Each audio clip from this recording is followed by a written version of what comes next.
Thank you so much. Just take one of the chairs. Yes, you have rightly done. Ačiū, tai prašau atsisėsti ir pakviesiu dabar ir kitų dalyvių. EIT Food CLC North East direktorė Marija Lisa Miuris, jau ją matėte, bet pasisveikime su ją dar kartą.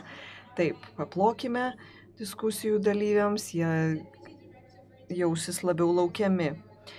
Toliau VDU Bioekonomikos tyrimų instituto direktoriaus pavaduotoja tarptautiniams reikalams Virginija Kargytė. Na, jeigu neprieštaraujate, aš vėliau sėsiu į šią kėdę. Atsiprašau, teko būti nemandagiai. Toliau Laura Liepinė iš Europos komisijos, ji prisijungs prie mūsų nuotoliniu būdu, dar nematau jos ekrane, bet tikiuosi, kad ji yra prisijungusi, taigi ji yra mokslinių tyrimų ir inovacijų generalinio direktorato politikos pareigūnė. Toliau Jekaterina Kalinienė, inovacijų agentūros Biotech Lab vadovė. Ir taip pat kažkur salėje mačiau Lietuvos Respublikos Seimo narį Giedrių Surplį, matau jį salėje, paplokime ir jam. Dabar jau visi diskusijos dalyviai yra scenoje. Grigoris Hatsikostas taip pat yra su mumis. Pirmiausia, Grigoris, paprašysiu jūsų paaiškinti, kaip buvo su tuo zebru ir kupranugariu. Kokia čia yra analogija? Ar čia kalbate apie finansinės analogijas? Na, norėjau pats sugalvoti palyginimus, bet apie tai yra parašyta knygų, tai čia ne mano palyginimai. Iš tikrųjų, tai buvo, dar ano dešimtmečio pabaigoje buvo daug labai kalbama apie vienaragius. Taip, Lietuvoje yra 3 vienaragiai, bet iš tikrųjų po to viskas labai greitai pasikeitė, nes tas silicio slėnio veikimo būdas veikti greitai išaugti nėra visiškai tinkamas, nes reikia galvoti ir apie pažeidžiamas grupės, apie aplinką. Tai reiškia, kad mums reikėtų galvoti apie tokius labiau simbiotinius gyvius ir ne mitinius gyvius, o tikrus gyvius. Taigi, įmonė Kupranugaris tai yra tokia įmonė, kuri sugeba išgyventi ir sausros laikotarpį, o zebras su savo baltais ir juodais dryžiais simbolizuoja indėlį į visuomenę ir indėlį į aplinką, tuo pačiu metu išlaikydamas savo finansinius rodiklius, kuriuo jam reikia išgyventi. Taip, ačiū už šį paaiškinimą, o dėl rizikos kapitalo jūs sakėte, kad startuolės turi siekti pritraukti ne tik rizikos kapitalą, nepaisant tam tikrų nuomonių, kad startuolės yra šis tas daugiau nei rizikos kapitalas. Taigi, kokios būtų veiksmingiausios finansavimo galimybės? Tai yra klausimas visiems. Kokie finansiniai mechanizmai jūsų nuomonė yra patys veiksmingiausi agromaisto sektoriuje? Pradėsime nuo Marija. Na, aš dirbu EIT Food ir galiu pasakyti, kad tai yra vienas iš tų veiksmingų mechanizmų, kuris yra nukreiptas į agromaisto sektorių. Ir tai yra toks gana greitas finansavimo mechanizmas, bet žinoma, tai nėra visų klausimų sprendimo būdas. Tas mechanizmas sutelktas į inovacijas, būtent į šį aspektą, bet mes turime sektorinių žinių ir suprantame, kokia bus maisto ateitis, o tai yra labai svarbu, nes finansavimas gali būti įvairus, žinoma, galima kreiptis į banką ir įtikinti savo bankininką, arba galima kreiptis į investuotoją, įtikinti investuotoją. Bet iš tikrųjų EIT Food yra vienas iš galimų finansavimo mechanizmų. Europa taip pat siūlo galimybių, kurios yra sutelktos į maistą, į agro maisto sektorių. Manau, kad Europoje finansavimo mechanizmai yra tinkamai sukurti, yra nuolatinių finansavimo galimybių ir norėčiau labai akcentuoti tą stabilumo aspektą. Tų galimybių visada yra, tiesiog jų reikia ieškoti, jos egzistuoja, jūs žinote, kaip jos veikia ir jas galima įdiegti į savo planus. Ar dar kas nors norėtų pasidalyti savo patirtimi apie susijusią su unikaliais finansavimo mechanizmais? Na, inovacijų agentūroje mes taip pat siūlome finansavimo galimybių. Iš tikrųjų, pernai prisijungėme prie strategijos, galbūt ne viskas buvo tinkamai iškomunikuota. Mes atsakingi už viską, kas yra susijęs su biotechnologijomis ir agro maisto sektorius taip pat į tai patenka. Kokios jūsų nuomonė yra perspektyviausios agro maisto inovacijų sritys, kur galima tikėtis didesnių investicijų? Na, jums galbūt nelabai patiks mano atsakymas. Aš tikrųjų pasisakau už inovacijas, aš pasisakau už mažas, naujas įmonės, bet kalbant apie Lietuvą, tai manau, kad didžiausias potencialas yra mūsų didelėse bendrovėse. Kaip minėjo Grigoris, ekonominiai vienetai yra labai svarbus dalykas ir iš tikrųjų reikia to masto ir mūsų įmonės tą mastą gali užtikrinti, tiesiog jos turi rasti priemonių, kurios padėtų diegti inovacijas. O kokių priemonių čia reikia? Na, tarkime, kai mūsų didelės bendrovės, pieno, grūdų bendrovės pradeda diegti inovacijas ir negali parduoti savo produktų. Tai reiškia, jūs kalbate apie įmonių inovacijų departamentus. Taip, na, tarkime, mūsų įmonės, jeigu pradėtų gaminti visiškai naujoviškus jogurtus, tai aš būčiau jų didžiausia gerbėja. Pone Kargyte, atstovaujate Bioekonomikos tyrimų institutui. Kaip jūsų institutas galėtų prisidėti prie galimų agro maisto inovacijų, pirmiausia nacionalinių lygmenių, vėliau tarptautinių lygmenių? Na, pirmiausia, norėčiau pristatyti mūsų institutą, nes jis įsteigtas visai neseniai. Jis veikia prie Vytauto didžiojo universiteto ir mes stengiamės įveikti įvairius iššūkius, derindami įvairias mokslinių tyrimų sritis. Pavyzdžiui, stengiamės išsaugoti biologinę įvairovę, užkirsti kelią jos nykimui, mes naudojame čia jutiklius. Taip pat ieškome sveikatingumo skatinimo sprendimų, dirbame su žaliavomis, kurios yra naudingos žmonių sveikatai, turi antioksidacinių, antikancerogeninių savybių. Būtent tokiais dalykais mes domimės. O kalbant apie finansavimo pritraukimą ir apskritai apie mokslinių tyrimų finansavimą, nes Grigoris daugiau kalbėjo apie startuolių finansavimą, o aš čia daugiau kalbėsiu apie mokslinių tyrimų finansavimą. Ir kalbėsiu apie Europos lygmenį. Ir čia šiek tiek grįšiu prie ankstesnės diskusijos. Mes atliekame fundamentinius tyrimus, kurie padeda kurti tokias bazinės pagrindinės technologijas. Bet turiu pasakyti, kad tos technologijos nėra iki galo išnaudojamos, nes kai reikia jas pritaikyti rinkoje, tai yra einama į tas vietas, kur palankesnė reglamentavimo aplinka. Manau, kad tai yra problema.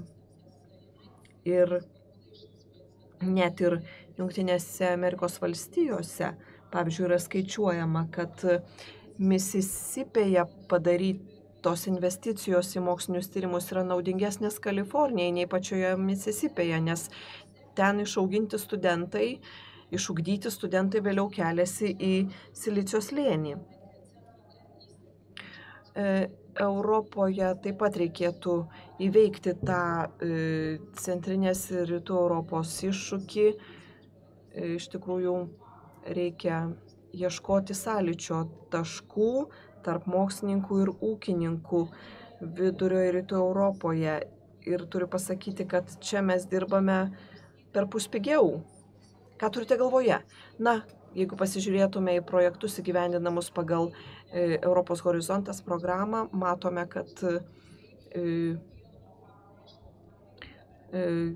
yra daug finansavimo nesėkmių. Tai yra mūsų nesėkmės ir reikia siekti geresnės pusiausvyros. Mums yra sunku pasivyti išsivysčiusias pažangės šalis, nes mes esame bendroje tyrimo erdvėje, bet institucijos vakarų ir šiaurės Europoje jaunesniems mokslininkams gali pasiūlyti geresnių galimybių, o jaunesni mokslininkai yra mobilesni nei vyresni. Tai yra rizika ir turime apie tą riziką galvoti, nes galiausiai nukenčia mūsų viešųjų valstybinių mokslinių tyrimų kokybė ir mes negalime užtikrinti reikiamos pertvarkos. Tai jūs sakėte, kad tai yra ne komisijos nesėkmė, bet mūsų nacionalinio lygmens nesėkmė. Čia adresuosime klausimą ponui Surpliui. Kyla iššūkis, kalbojant apie Vakarų Europą. Kodėl mus čia ištiko nesėkmė? Geras klausimas.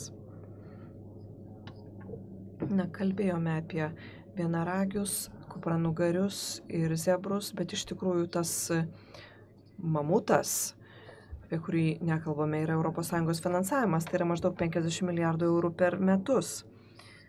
Ir žiūrėdamas, kas vyksta su bendrosios žemės ūkio politika ES nuo pat ES įsteigimo, galima būtų pasakyti, kad yra ten trūkumų, mums dar jų nepavyko įveikti. Pirmiausia, susidaro paradoksas. Aš, vartotojas, turintis 3 vaikus, galvoju, kad moku per daug, o ūkininkas nepatenkintas kainomis, kurios jam yra mokamos. Taigi yra toks pasiūlos ir paklausos neatitikimas, jo nepavyko įveikti. Kitas dalykas, kiekvienas euras, kurį investuojame į bendrąją žemės ūkio politiką ES, galiausiai grįžta tuo pačiu 1 euru. Nėra masto ekonomijos. Ir kitas dalykas, nelygybė, solidarumo stoka, kuri yra akivaizdi, tai aš čia visiškai pritariu jums ir mes su Augustu linksėjome galvas, matėme, kai kas nesutiko. Taigi atrodo, kad turėdami tokį didelį finansavimą nesugebame išspręsti visų problemų. Tai yra apsirūpinimo maistų saugumo, nesugebame užtikrinti tvarių pajamų ūkininkams, žmonėms gyvenantiems kaimo vietovėse. Manau, kad čia šiandien vyksta tikrai gera provokuojanti diskusija. Manau, kad tas mamutas pamažu miršta. Jeigu į ES įstos Ukraina, o taip ir bus, ir aš labai tikiuosi, kad tai įvyks kuo greičiau, tai turiu pasakyti, kad vidutinis ūkio dydis Ukrainoje yra 450–480 hektarų, yra ir didesnių. Prancūzijoje vidutinis dydis yra 30 000 hektarų, Lenkijoje 8. Ir jeigu turime trečdalį ES biudžeto skiriamo žemės ūkiui, tai tikrai tokia sistema neišsilaikys. Noriu priminti Umberto Eco, šio garsaus italų rašytojo kartą paklausė, ar galite įsivaizduoti laiką, kai nebebus knygų. O mes galime klausti, ar tikrai galime įsivaizduoti, kad nebebus interneto. Mes jau nebesinaudojame kabeliniu internetu, visi naudojamės mobiliuoju internetu. Ir manau, kad ir mūsų srityje įvyks pokyčių ir ačiū, kad užsiminėte apie tą visą investicijų spektrą, apie kurį jau dabar turime pradėti galvoti. Na ir baigsiu savo šį trumpą pasisakymą, pasakydamas, kad apie žemės ūkį mes turime vis labiau galvoti kaip apie tarpdisciplininį dalyką, kuris yra susijęs su ekologija, su maisto pramonė, energetika ir taip pat ryšiais, jeigu norime, kad žemės ūkis išliktų gyvybingas. Ir paskutinė dilema, kurią neįsivaizduoju, kaip išspręsime.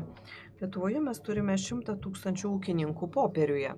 Iš jų produktyviai, pelningai dirba maždaug 20%. Tai ką mes darysime 80% mažų ūkių, nesuskaitmenintų ūkių? Į šį klausimą vis dar reikės atsakyti. And I mean, the only thing Na, kadangi turime čia komisijos atstovę, tai ji galėtų, atsakyti jums, ko gero, į tos klausimus, kuriuos jūs uždavėte, nepamirštant ir finansavimo.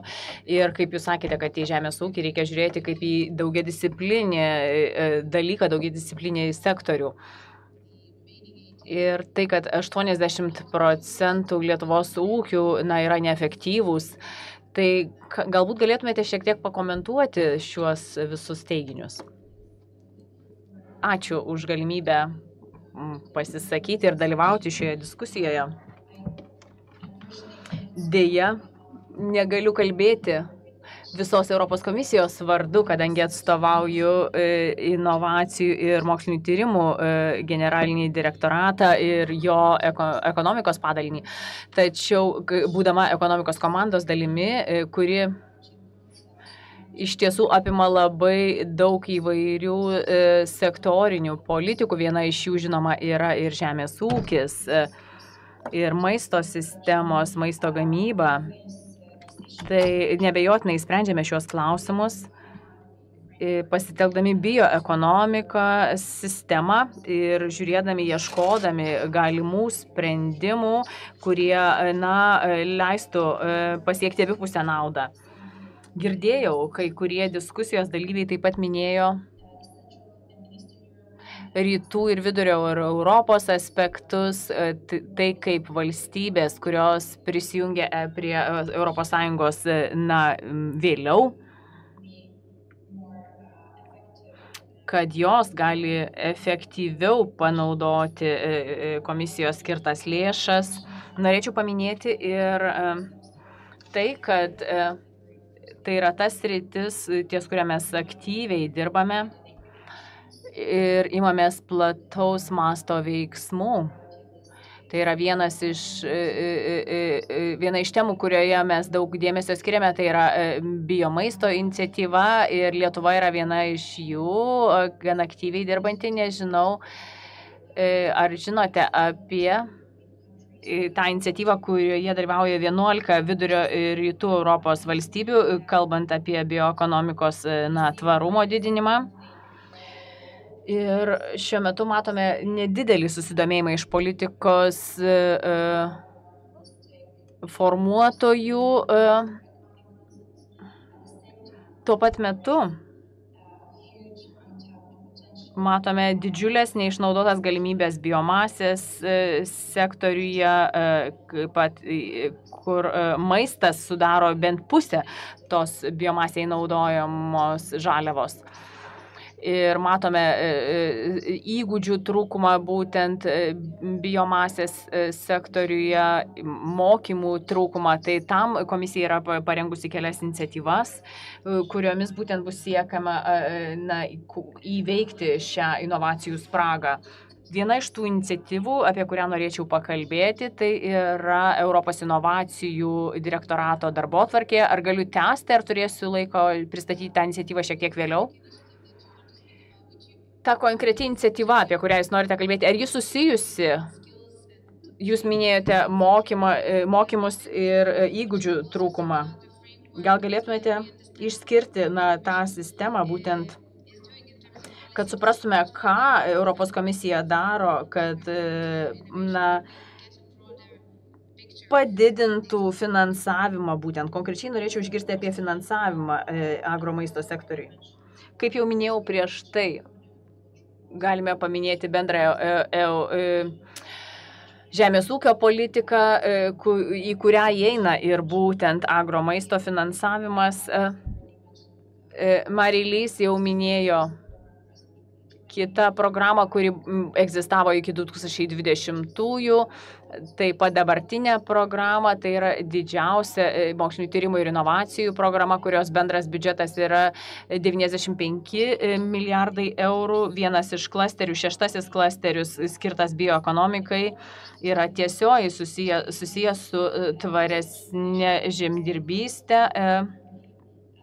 Taip pat dar viena politikos sritis skirta sisteminiams pokyčiams būtent įgyvendinti 6 klasteryje.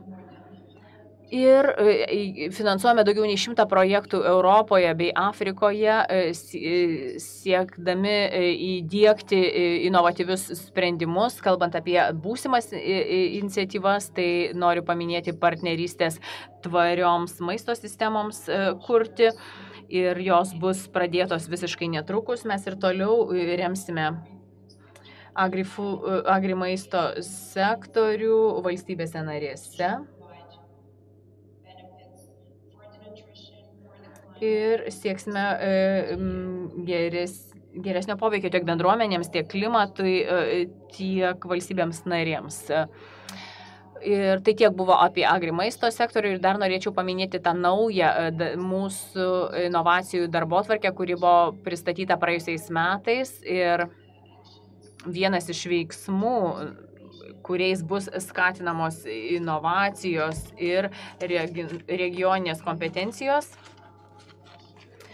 Tai čia buvo pristatytos 2 priemonės, 127 milijonų eurų vertės būtent priemonės ir kiti investicijų instrumentai. Pirmieji kvietimai teikti paraiškas bus paskelbti pavasarį. Ten yra įtraukti 100 regionų, kurie galės teikti paraiškas, tai kai kurie tų regionų yra Lietuvoje ir kaimyninėse valstybėse. Ir tai bus tas regioninis toks inovacijų slėnis. Grigoris, ar dabar daugiau sužinome apie tų finansavimo priemonių, ar vis dar reikia paminėti kažkokių tai tų priemonių finansavimo daugiau šaltinių? Kadangi kalbame apie maistą šiandieną, mes visi žinome, kad magija maisto gaminimo yra tobula pusiausvyra. Kai kalbame apie tai, kaip pereiti nuo bazinių mokslinių tyrimų prie inovacijų, kaip nuo inovacijų pereiti prie rinkos. Ir tas miksas visuomet turi būti tas pats, galbūt ingredientai ir čia keičiasi, atsiprašau. Inovacijos nuo pat pradžių niekuomet nepasikliauja valstybės finansavimu. Aš netgi galiu iš senosios Graikijos pateikti jums pavyzdžių, kaip, tarkim, jūreivystės technologijos finansavimo valstybė. Taip, reikia valstybės finansavimo, tačiau mes turime atrasti tinkamą valstybės finansavimo, rizikos kapitalo, privataus kapitalo, tradicinio to finansavimo bankų ir panašiai, derinį. Ir aš bandžiau tą pasakyti ir pačioje pradžioje, iš rinkos, iš klientų mes taip pat galime pritraukti finansavimą. Kalbėdami apie ekonomiką, mes pamirštame tą svarbiausią ekonomikos aspektą – klientą, vartotoją. Tai mes turime bandyti susijęti tas grandis visas su tuo, kaip rinka reaguos į tą naują produktą ir šiek tiek pasistengti numatyti, tą prognozuoti, finansuodami inovacijas, kur mes finansuojame tuos bazinius mokslinius tyrimus, pasistengti pamatyti, kaip pasaulis atrodys po 10, po 20 metų, kaip atrodys rinka, kaip, tarkim, atrodys ta laboratorija užauginta mėsa. Dabar mes kol kas negalime įsigyti laboratorijoje užaugintos mėsos. Ateityje tai galbūt tai bus kasdienė perkama prekė.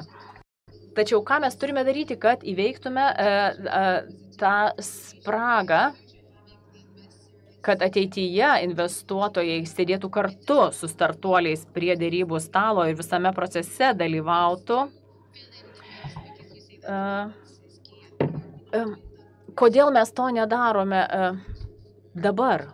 Tam yra daug priežasčių. Deja, kol kas privatus investuotojai dabar, ypač Europoje, jie kenčia nuo vadinamo to trumpalaikiškumo. Jie žiūri į rinką ir žiūri, kur greitai gali investuoti ir atgauti savo investicijas. O pamiršta apie strateginės investicijas. Būtent dėl to, tarkim, komisijos tas investicijų akceleratorius ir siekia užpildyti tą spragą. Kita problema – tai, kad kūrėjai, išradėjai, kurie išranda naujasias technologijas, jiems stinga rinkos išmanymų, jie nežino savo klientų, savo potencialių vartotojų. Dėl to Europoje yra išrastas ta savoka gyvųjų laboratorijų, kur sėdi vartotojai kartu su kūrėjais nuo pat pradžių ir sprendimus kuria nuo pat pradžių kartu. Tai jeigu dar galėčiau pasakyti, kaip galėtume paspartinti tą procesą, tai aš sakyčiau bendradarbiauti siekiant sujungti tuos taškus greičiau. Bet bendradarbiavimas atrodo raktažodis, kuris buvo minimas šiuose forumuose nuolat. Mums reikia daugiau bendradarbiavimo su akademinio bendruomenė, su politikais, su verslu ir visuomet kalbama, jeigu žinome tą sprendimą, kodėl mes jau nebendradarbiaujame daugiau.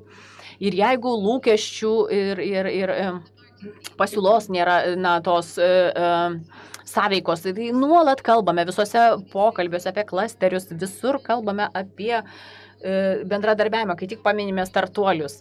Tai tarkim, yra tie žmonės, kurie sukūrė tokį produktą, apsidairau ir turiu puikų produktą, kodėl niekas nesidomi juo. Kodėl mes nesprendžiame šios problemos, kodėl jos nesame jau išsprendę tų žinių apie rinką. Galbūt čia ne žinios apie rinką, bet žinios apie, norėčiau pasakyti apie bendradarbiavimą. Bendradarbiavimas reikalauja pastangų. Žinome, kad sportuoti yra naudinga, tačiau dažnai nenueiname į sporto salę. Lygiai taip pat ir apie mokslo ir verslo bendradarbiavimą. Mes žinome, kad reikia pažangos Lietuvoje, turime tam tikrų pavyzdžių agro maisto sistemoje, anglies sekvestracijos srityje, dirbtiniu intelektu pagrįstų sprendimų. Tačiau tam reikia sisteminio darbo, o verslai yra užsiėmę gamindami maisto produktus, rašydami straipsnius, mokslininkai yra užsiėmę ir tiesiog stinga laiko realiems susitikimams ir sisteminiam darbui, o ne kažkokiems priešokiais padaromiems skambučiams. Reikia aiškintis tuos poreikius nuolat, reikia aiškintis nuolatinių rinkos veikėjų pajėgumus ir galimybes. Čia turime planą A, čia turime planą B ir planą C. Tam reikia pastangų ir nuolatinio darbo. Man atrodo, kad mes darome pažangą po truputėlį čia. Ar turime kažkokių platformų, kurios jau sėkmingai veiktų, apie kurias galbūt žinotume, ar būtent apie tai norėjote pasakyti? Aš būtent apie tai norėjau pakalbėti ir labai raginu visas bendrovės prisijungti prie mūsų platformos. Tačiau norėjau pakomentuoti būtent šiuo klausimu. Tai yra mūsų mąstymo problema. Nesame pakankamai mokomi įtraukti vartotoją į ankstyviausią mūsų mokslinių tyrimų etapą. Niekuomet nepaklausėme žmogaus, ar tu pirksi tokį produktą, ar tau reikės tokio produkto.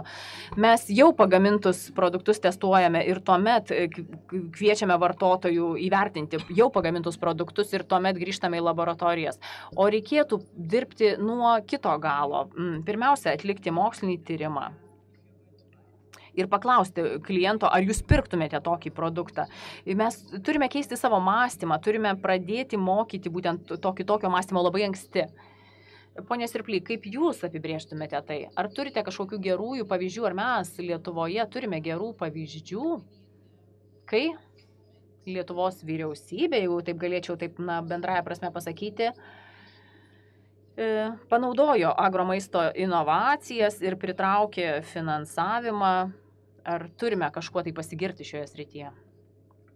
Pasakyčiau, kad bet kokia sėkmės istorija agromaisto srityje ir inovacijos yra finansuotos ES lėšomis, Žemės ūkio ministerijos ir tai, ko gero, gera pradžia ir pradinis kapitalas lėmės, pavyzdžiui, Auga grupę ekologiško ūkininkavimo, kitas įmonės, kurios dabar kuria biodujų jėgaines. Tačiau noriu grįžti prie to paties, ką sakiau pradžioje.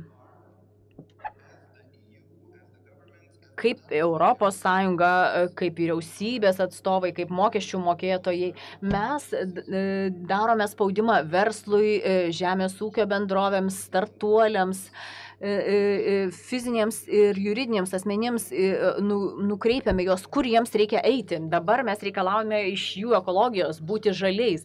Dabar reikalavimų sąrašas dar išsiplėtė. Turime užtikrinti apsirūpinimą maistu ir galbūt dabar netaip orientuojamės į ekologiją. Tuomet reikalausime pereiti į skaitmeninę erdvę.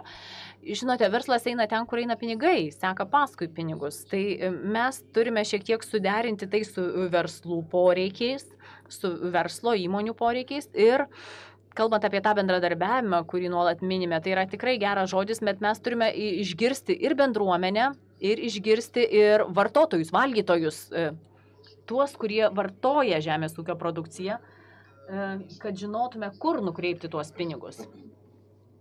Aš neseniai grįžau iš konferencijos Briuselyje, kur kalbėjome panašiais klausimais ir ten buvo sakoma, kad Europos Sąjungoje galbūt neturėtų išsirinkti 11 ar 10 prioritetų startuoliams, o turėtų tiesiog pasakyti, na žiūrėkite, dabar turime tokias problemas. Maisto apsirūpinimas maistu, energetinė nepriklausomybė ir tik tai šiems 3 sektoriams turime skirti pirmenybę. Esate startuolis, gerai, tai jums tos 3 temos - ekologija, apsirūpinimas maistu o jeigu dar kažką kitą norite daryti, kreipkitės į verslo angelus, rizikos kapitalą ir panašiai. Mes turime apriboti tą turime susikoncentruoti, o nesėti pinigus į visas įmanomas pusės, susikoncentruoti į šiek tiek siauresnę erdvę ir susifokusuoti į tam tikrus prioritetus. Ir palikti daugiau erdvės veikti verslui. Būtent verslas gali finansuoti tuos kitus poreikius startuolių. Tačiau ar galime sau leisti galbūt šiek tiek sumažinti tuos ekologinius reikalavimus, aplinkosaugos reikalavimus. Nemanau, kad šiuo metu galime sau leisti atsisakyti kažkokių ekologinių reikalavimų, aplinkosaugos reikalavimų, nes tai labai aiškiai apibrėžta. Bet kalbant apie apimtis, ar mes tikrai turėtume mažiau spaudimo daryti startuoliams, riboti tų prioritetinių sričių sąrašą. Marijo, ar jūs sutiktumėte su tuo? Kodėlgi ne? Kodėlgi ne? Na, ne, aš pasakyčiau taip. Visų pirma, šiandieną finansavimo tikrai nestinga tiek viešo, tiek privataus. Ir yra tokių situacijų, kai galbūt kažkas taip neranda finansavimo. Nesupraskite manęs klaidingai. Tačiau pinigų yra tikrai daug. Tikrai apskritai pinigų nestinga. Klausimas yra tas, kaip galima paskirstyti tas lėšas ir nukreipti ten, kur labiausiai reikia. Yra, žinoma, pasipriešinimo rizika ir grėsmė. Tarkim, kalbant apie įmonės ar valstybės, kurios turi visai kitokią nuomonę, laikosi kitokio požiūrio, tokiose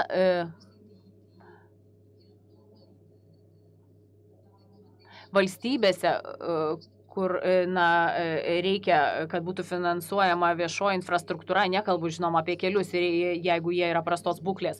Bet jeigu įsivaizduotume, tarkim, ateitį štai taip.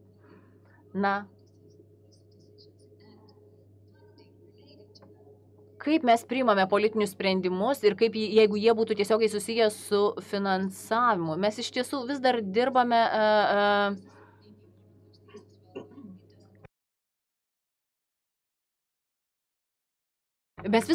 senamadiškai ir, kaip jau sakiau, tų pinigų nestinga, finansavimo netrūksta, bet iš tiesų mes labiau turėtume galvoti apie dinamiką, apie pokytį ir galimybę atsisakyti senų taisyklių, senų metodų, kurie nebepasiteisina. Ir tą padaryti nėra lengva.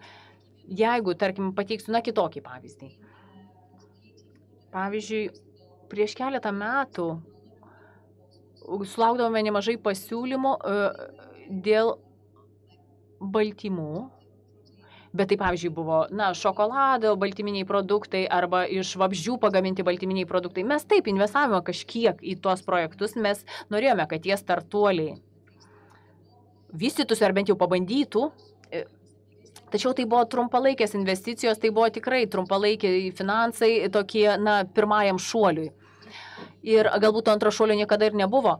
Tai, tarkim, vabzdžių kilmės baltymai mes išbandėme, bet supratome, kad tai nėra mūsų kelias. Tuomet nusprendėme, kad nebefinansuosime tokių startuolių ir vabzdžių produktų maistui.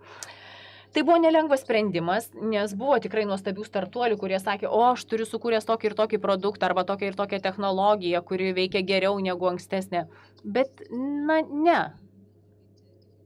Tai galbūt kitoks pavyzdys, tačiau turime priimti tuos nelengvus sprendimus. Valstybės taip pat ir regionai turi priimti tuos nelengvus sprendimus ir pasakyti, jeigu mes dabar imsime finansuoti tai ir tai mes tiesiog nukrypsime nuo tikslo. Tai tikslas vis tiek yra labai svarbus ir sugebėti pasakyti, kad ne, mes nebefinansuosime tokių ir tokių projektų ir eisime kitą kryptimį. Tam reikia drąsos ir tą reikia padaryti. Tačiau tiesiog tos mintis buvo mano galvoje ir aš iš tiesų noriu pasakyti, jeigu svarstome apie visą ES finansavimą.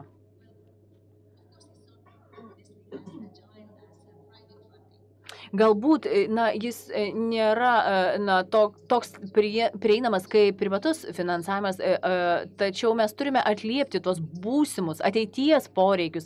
Ar dabar to konkrečiai reikia ir ar to reikės tuo ir tuo metu, tai yra kitas klausimas. Visi turime apie tos dalykus galvoti ir nepamiršti to, nes kasgi bus, jeigu visa sistema suksis užburtų ratu, o pamiršime tą esminį tikslą finansavimo. Kaip ir Grigoris sakė pačioje pradžioje, yra tam tikrų mitų ir tie mitai turi būti išsklaidyti. Tuomet klausimas taip pat kyla ir dėl laiko, ar mes iš tiesų esame pasiryžę ir pasiruošę padaryti tuos sprendimus tada, kada reikia. Nes lengva analizuoti praeitį ir buvusius veiksmus ir daryti išvadas. Tačiau, kai esate veiksmo įkarštyje, tuomet reikia priimti tą sprendimą, kur nukreipti finansus, kaip įtikinti politikus, kad būtent ten reikia nukreipti tas investicijas. Ir tuo pat metu, galbūt prieš 2 metus, buvo priimami kitokie sprendimai. Grigori, ar jūs norite pakomentuoti, atrodyt labai susirūpinimės?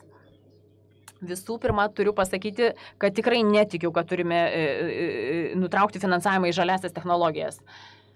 Jau ką esame padarę ir ką nuveikėme per porą metų, taip, mes turime pakeisti, transformuoti ekonomiką, turime atsisakyti iškastinio kuro ir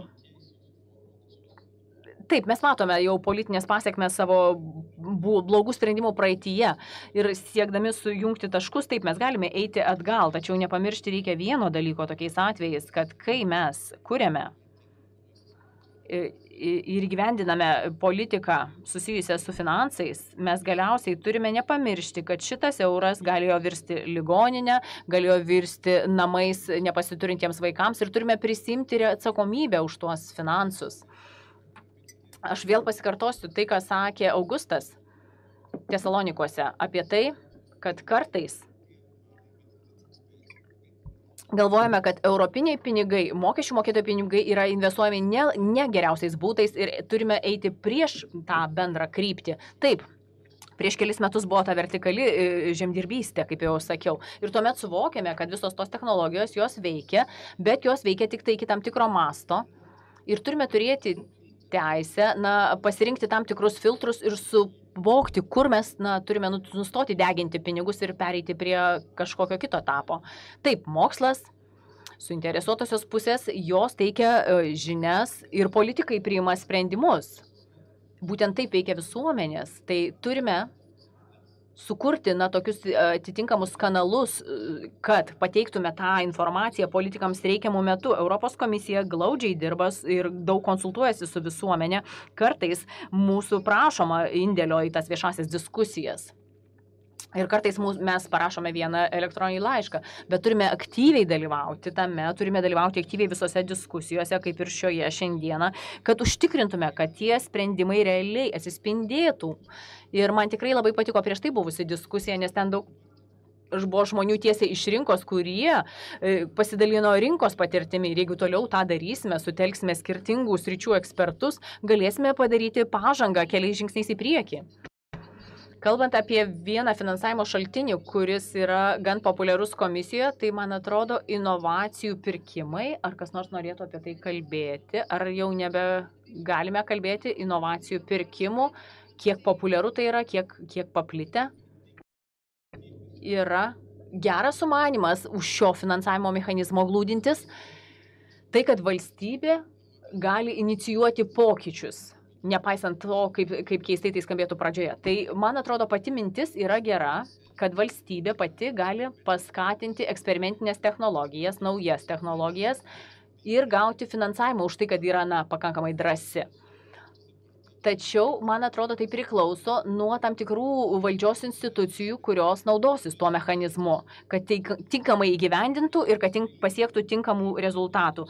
Nes taip, inovacijos turi pralaužti nusistovėjusius standartus, tas vadinamas lubas.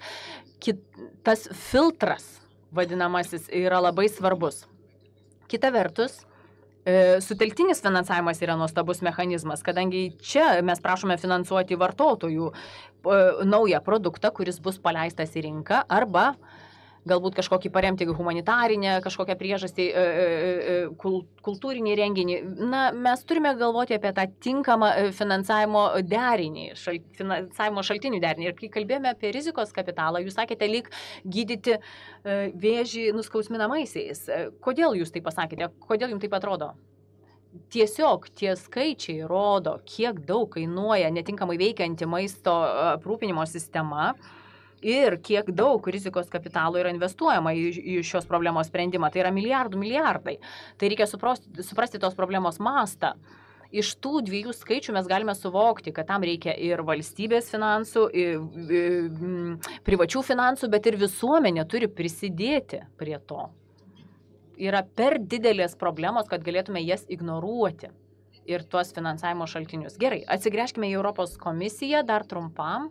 Gal galėtumėte mums papasakoti, kaip gali padėti bioekonomika įveikti būtent agromaisto sektoriaus iššūkius, prieš suteikdami galimybę klausti auditorijai. Taip, norėčiau trumpai irgi prisidėti prie ką tik įvykusios diskusijos. Manau, kad prioritetų nustatymas yra uždavinys ne tik ES, bet ir nacionaliniam ir regioniniam lygmeniui. Todėl labai norėčiau paraginti valstybės nares ir įvairius agromaisto sektoriaus subjektus padėti nustatyti prioritetus.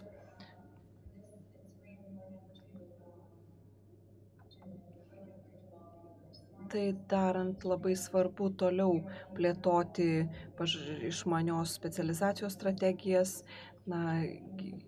Išgirdome, kad Lietuvos agromaisto sektorius prisijungia prie tos strategijos. Manau, kad tai yra puikiai galimybė pasinaudoti vietiniais privalumais.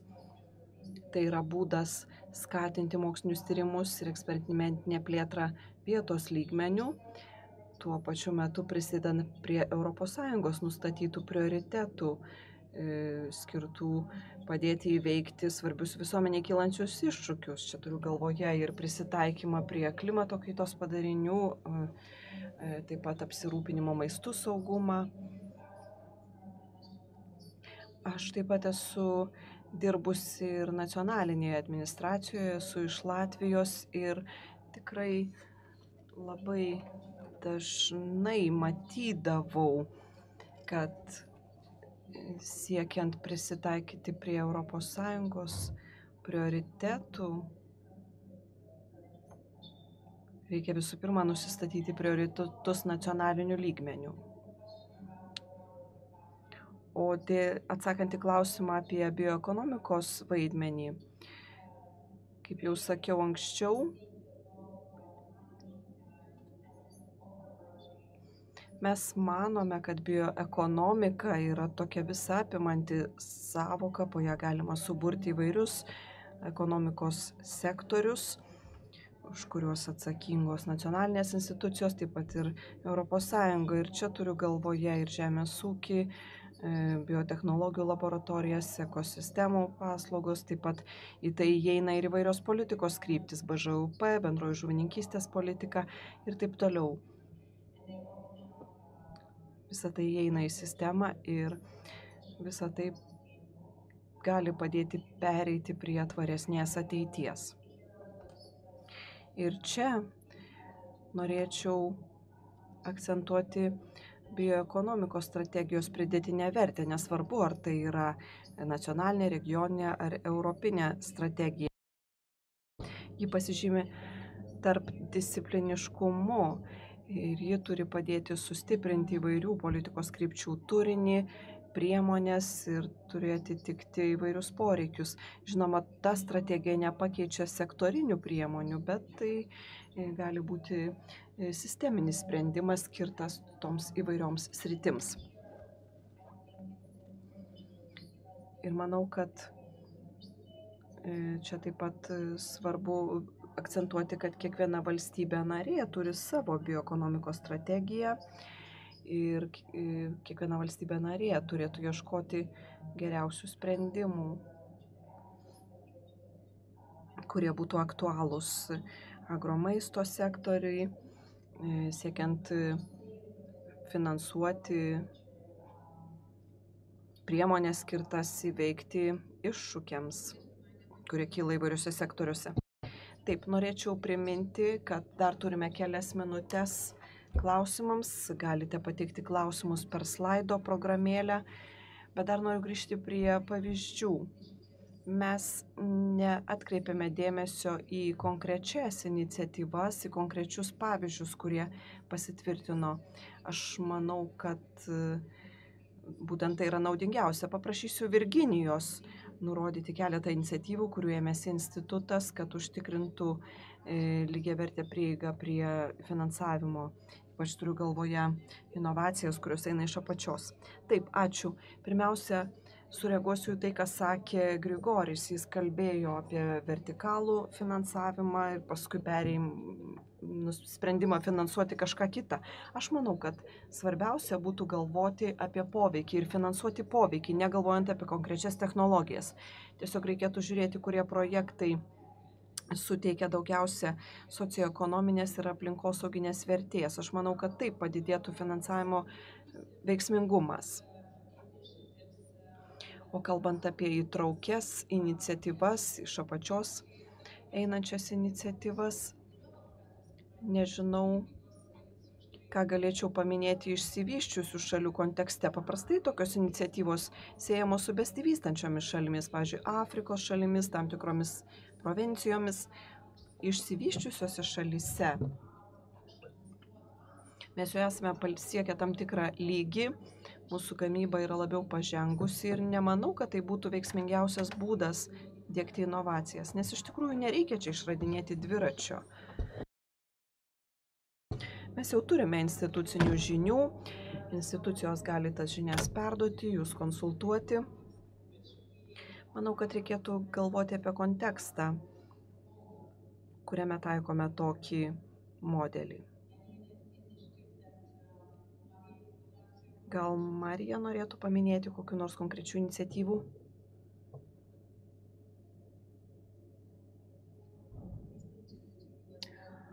Klausausi jūsų ir tikrai pritariu, kad nereikia kaskart išradinėti dviračio, galime pasiremti ankstesniais pavyzdžiais ir kaip anksčiau sakė Laura,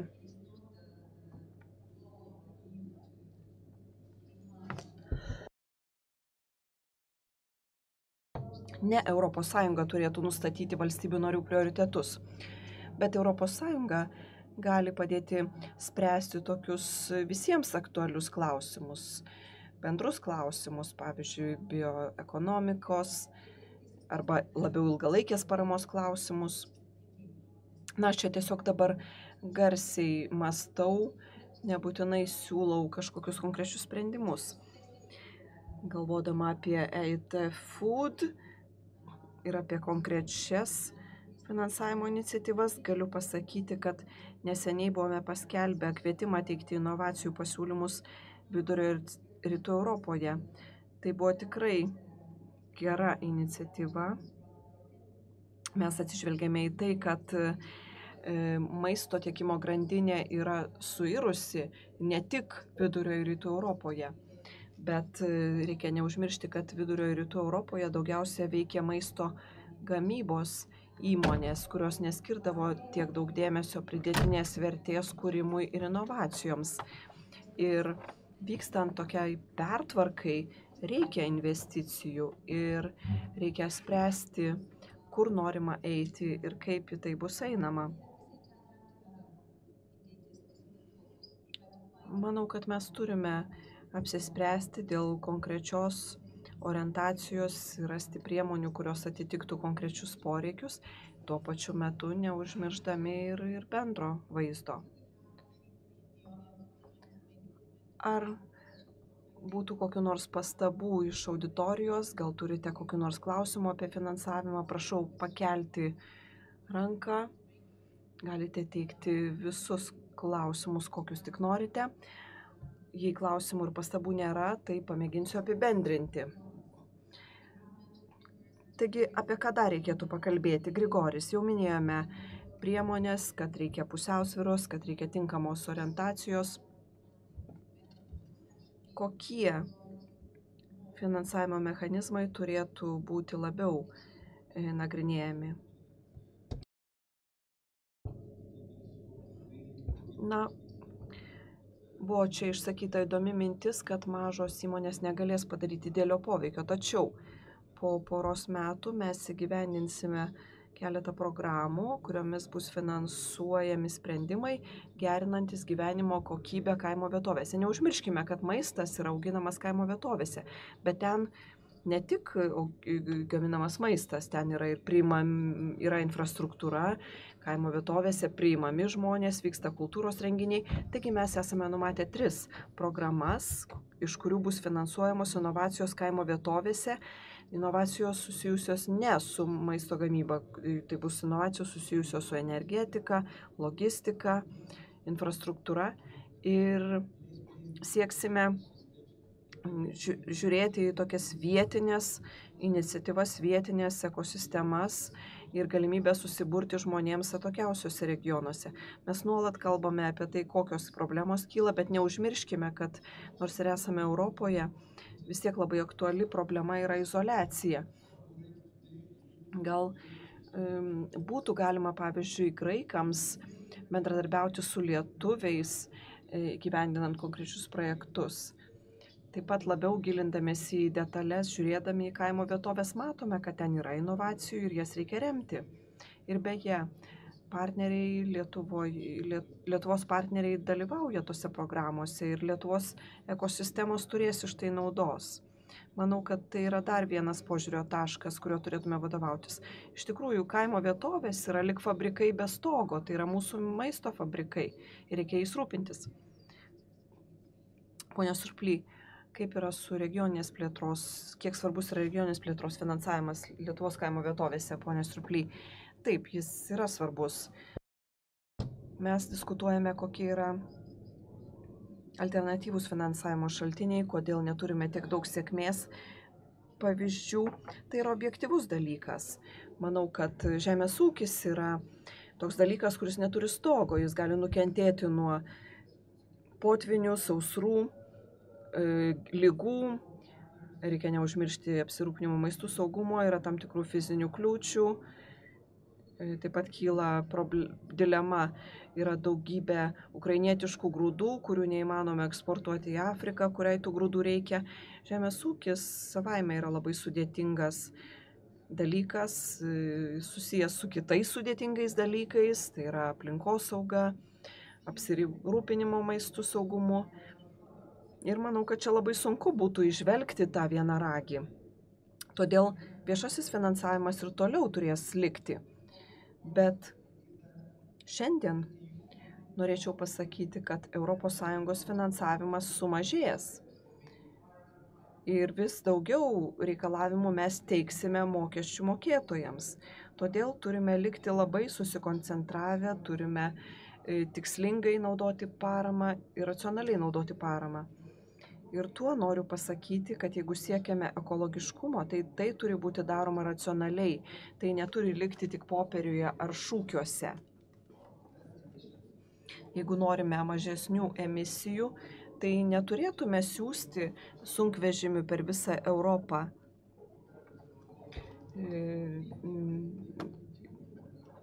Ir čia nekalbu tik apie tai, kad Prancūzija nori kovoti su konkurentais iš Lenkijos ar kitur. Mes turime labai racionaliai leisti pinigus, nors aš esu nusiteikęs gana pesimistiškai ir nemanau, kad žemės ūkio sektoriuje atsiras daug vienaragių ir tai bus dėl objektyvių priežasčių.